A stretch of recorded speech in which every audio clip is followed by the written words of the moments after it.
Hey guys, so yesterday I went and saw the new Winnie the Pooh movie, Christopher Robin. Um, this was a movie that I kind of was really looking forward to ever since I got trailers for this. I I always been a pretty. I grew up a fan of Winnie the Pooh, like a lot of people. I grew up on the animated movies and like the TV show and everything like that. I was a fan of it. And usually, anytime they bring back Winnie the Pooh out of hiding, like they bring back a new version of Winnie the Pooh, I usually go see it because I even though I didn't go see the recent version that came out in 2011, I don't know why I never did, but I just never did for some reason. And it was like only like an hour long.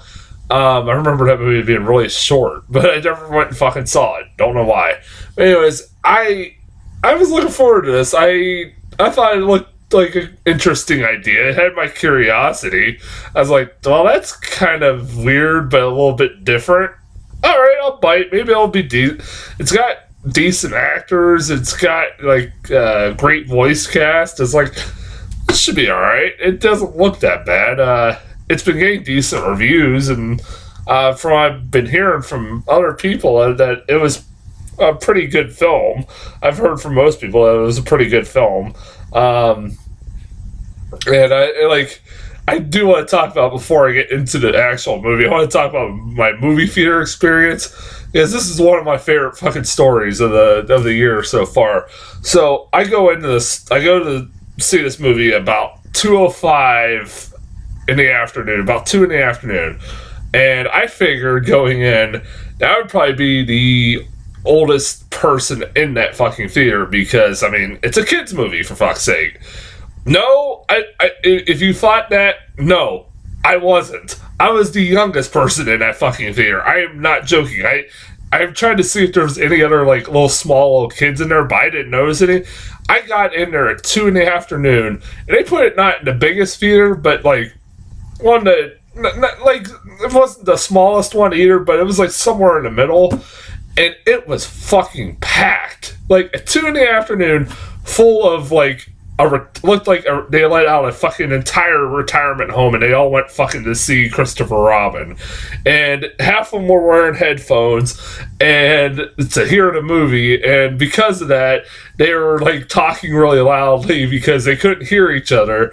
And one guy in particular, every time we get a new trailer and they put like when the day was or what day that movie was coming out, like September 22nd. You go, that movie's coming out September 22nd. I swear to God, that's what he kept doing every time. It would show like the date that that movie was coming out. Like, wow. Once the movie started, they all were pretty quiet. But like, I mean, they would talk every so often, but they were like, they were more well behaved than fucking like, kids half my or pretty much teenagers nowadays who fucking just sit on their phone and talk all the time. Like I gotta give that like they were not like annoying. They were kind of funny. They ended up like clapping by the end of the movie, which was fucking hilarious. But as far as like I said, that was a funny movie theater experience for me. I did not expect to be like the the youngest person in that theater. But anyways, as far as the movie goes, what are my thoughts on it? I liked it. I did. I really, really, really liked that movie. That was a really fucking cute movie. Um, it was a movie that, like, I was like, man, if you don't, like, I won't say, okay, I mean, there are probably stuff you want to nitpick the shit, you could, but it's a movie that makes you kind of feel warm and fuzzy inside. And if you don't kind of get a little bit of emotions while watching this movie, you must not have a fucking soul whatsoever. Like, especially if you're somebody like me or like a lot of people that grew up on Winnie the Pooh. I wouldn't say it's like a perfect adaptation of Winnie the Pooh, 100% perfect adaptation, but it's, you know, it captures the spirit and the heart of the books, the animated films and the TV show really fucking well. That like it made you smile. It made me smile. I was smiling while I was walking out of the theater. I was like, that was a really fun sit. I enjoyed the fuck out of it. It was such a good movie. that like I highly recommend it. I really want to give props. This was something like that I noticed when I saw the trailer. That they got the original voice actor of Winnie the Pooh, Jim Cummings, to voice Winnie the Pooh in this movie. It's like when I first saw the trailer for this movie, it's like, holy shit! They either got the original voice actor, or they got like a good like duplicate. And then I found out they literally got him to come back, and I was like, that's fucking great. It's like that's one of the most distinct voices for an anime character. It's hard to replicate that kind of voice, and like it just felt so cool to hear him do that voice again. And he also did the voice for Tigger. I forgot he did the voice for Tigger, and like so it sounds like fucking Tigger, like whatever. And it was so cool to hear him back doing that voice for those characters. Also, I fucking gotta give props to them for casting Brad Garrett. If you don't know who Brad Garrett is, he's the brother from Everybody Loves Raymond. He was the voice of Eeyore. I don't think there could ever be a more perfect voice casting ever that I could ever think of than Brad Garrett playing Eeyore. Like, that's just perfect. That's like, I can't even think of like that. That is like the perfect voice for Eeyore. I was like that when I first heard that he was doing it, I was like, okay, I can buy that. Like that's instantly. I don't even have to think about it. I was like, that was funny as hell. Like I said, I love Eeyore. He's one of my favorite characters, and he's always still one of the best parts of the movie. His like just depressed attitude about everything is makes me fucking crack up. Ewan McGregor was great as like older Christopher Robin. I love this is a movie that if you sit and think about a lot of parts of this movie, you go, that's really fucking stupid. That don't make no sense. But then you have to also just put in the fact that it is a kids movie. Like the fact that apparently like at first in this movie he's portrayed like he's losing his mind and he's seeing these talking stuffed animals coming to life, and that like he's having a mental breakdown at first, but then throughout the film everybody else that he sees and the bear, the Winnie the Pooh and Tigger and all them can hear them talk too. So I'm like, wait a minute, I thought it was all like in his imagination, so it isn't in his imagination? These things really could talk this whole time? Like, wait a minute, I'm questioning reality here. Like, I was like, come on, Bill, it's a kid's movie. I was like, I'm just gonna kind of forgive them because it is a kid's movie. It is kind of goofy that like I said, that everybody could hear them talking, and it is pretty bizarre. Including his wife and his kids at one point in this movie. Which is funny as hell. It's Ewan McGregor was fun. It was cool to see him. Like, he's a great actor, and he also had Haley Atwell. I didn't even realize she was in this movie as his wife. I've loved her in everything I've seen her in since I saw her in Captain America. I thought she's a great actress. And some people have said like, really, he really shouldn't have gotten as much shit. Like, it's the story of like the overworking dad who has no time for his kids and pretty much has forgotten how to have fun. And it pretty much one of those kinds of movies that you've seen it done a million times before. Like, he forgets his priorities, which are his kids and his wife, and like he is like the overworking dad, like I said.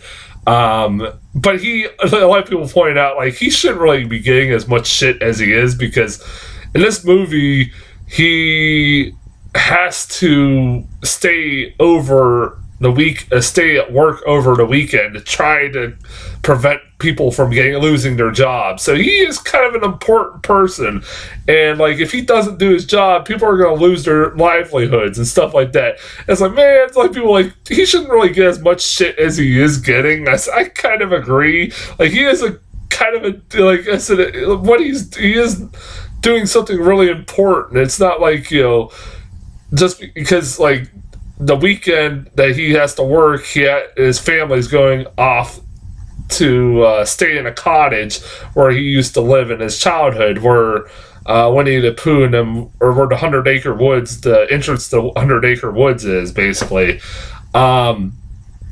And I was like, he shouldn't be getting as... I agree, he shouldn't give you as much shit as he is getting in this movie. I agree with that. But like I said, it's nothing that really bothered me that much. Man, this movie is one of those movies that, man, it makes you feel a lot of fucking emotions. Like, that montage of the movie. Because, like, it opens where Christopher Robin is a young, like, teenage boy who's about to be shipped off to boarding school, so the Winnie the Pooh and Tigger and all them are throwing him a goodbye party because he is leaving them forever, basically. Gonna leave them forever. And he tells them that he will never forget them and all that stuff like that. But then they show him go off this boarding school and then go into World War II and, like, basically become a grown-up and get married and everything else like that. And then cut back to, like, Winnie the Pooh just standing at the doorway to the 100 Acre Woods waiting for Christopher Robin, and he never comes back. And it's like, that is the most depressing fucking thing I've ever seen in my entire life. I was like, that is so sad. I was like, that is just really fucking sad. I was like, that was really traumatizing to even watch that. Just him sitting there, like, as like a bunch of shit grows over the doorway and everything else. I thought that was, like, just depressing. Like, there's a whole metaphor about, like, when Christopher Robin is dealing with having to work that weekend and missing out on his family, being with his family. Winnie the Pooh is also at the same time lost all his friends, and so he's trying to find Christopher Robin so he can help him, yada yada yada. It's like, that's a metaphor for what's going on in Christopher Robin's life, yada yada yada. I get it. It's like one of those, I get it movie. I get it. I forgot about, like, Winnie the Pooh and, like, all his, like, weird philosophical sayings in this movie. My favorite one in this whole fucking movie is where he says, everybody tells me that nothing is impossible, but I do nothing every day. I love that fucking saying. That might be my new favorite saying I've ever heard of it. It's just so stupid, but it's great. I love it. So it was so funny and adorable, like, coming out of his mouth. Like, it was pretty funny. I do want to address something that I had been saying going into this movie. I've been hearing a lot of people complain about how creepy the Winnie the Pooh bear, and a lot of the animals look in this movie. I still don't think they, like, it is a little jarring. Yes, it does look a little weird, but I think the CGI is fine. It's not bad. I've seen fucking worse than this. Like, Teenage Mutant Ninja Turtles looked worse than this. I'm trying to think of other, like, this is the first thing that comes to my mind. To the point, I was texting my mother, telling her I was going to go see that. She was introduced me to fucking Winnie the Pooh when I was little, and she goes, "Yeah, that fucking bear creeped me out. I'm not going to see that shit. That bear creeps me out." I'm like, it's not that bad. It's like, it's not. The CGI is not that bad. It is weird seeing, like, a live action Winnie the Pooh, but fuck it, whatever. I mean, like, Disney is, like, remaking live action versions of, like, all their fucking animated properties nowadays, so why not Winnie the Pooh? It's like, god damn, I forgot Disney owned fucking the rights to Winnie the Pooh. I'm like, they own everything now. It's like, god damn, man. Like, it is ridiculous how much they own. Like, now that they own Fox, they just bought Fox. They're pretty much almost finalizing that deal. Pretty much, if they haven't already, they're pretty much already working on it. That's fucking crazy. Like, all the properties they own. I want Disney money, man. I want all that. I want the money that they're fucking making right now. I can't even imagine. Just from fucking Marvel and Star Wars. Like, goddamn. Yeah, I really fucking recommend this movie. I really do. I thought it was really a cute movie. It pulled at my pulled at my heartstrings. I'm not gonna lie. Throughout most of it, like it made me like just really like it made me feel like a kid again watching it. I was laughing at it, you know. And it was really heartwarming, really touching. Like it has a lot of heart to it. And it captures the spirit of the books and the film and the animated films about as well as they could. Like I said, I really liked the movie. I highly recommend it. Trailers. What the fuck did I get? Oh, Mary Poppins Returns. Speaking of Disney remaking or doing live action versions of properties they already own. We're getting a sequel. I forgot we're fucking getting a sequel to Mary Poppins, but it's with Emily Blunt playing Mary Poppins instead of Julie Andrews. Of course, because Julie Andrews is getting old. I guess I don't know why. Like, I'm surprised they didn't just have like an older version of Mary Poppins. I mean, it could have worked. I don't know why they didn't just do that, but Emily Blunt's a good fucking choice for somebody to replace her. I'm fine with that. Yeah, I was like, I didn't. I can't be the only one. Every time now that I see that they're making new Mary Poppins, there's only one Mary Poppins movie.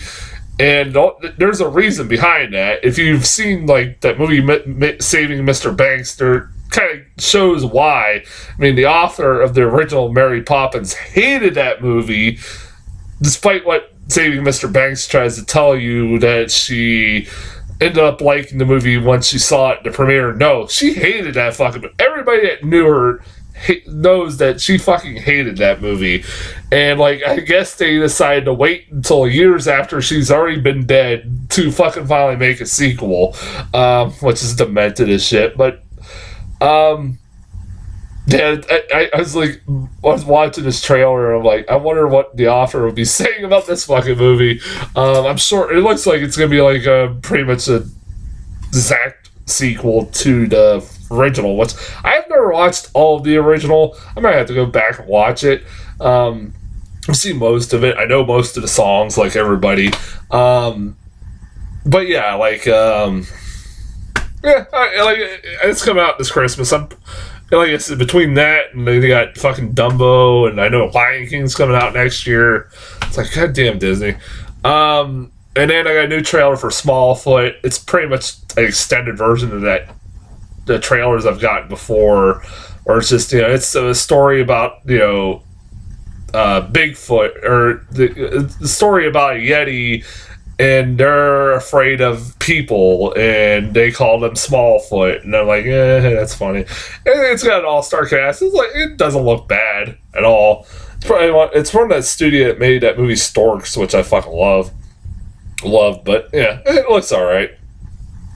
Yeah, that's as far as trailers go. What the hell? I do still gotta go see Dog Days and The Meg. That did come out the theaters this weekend. I'll be going to see those two in the next couple of days. And until then, I will talk to you guys later.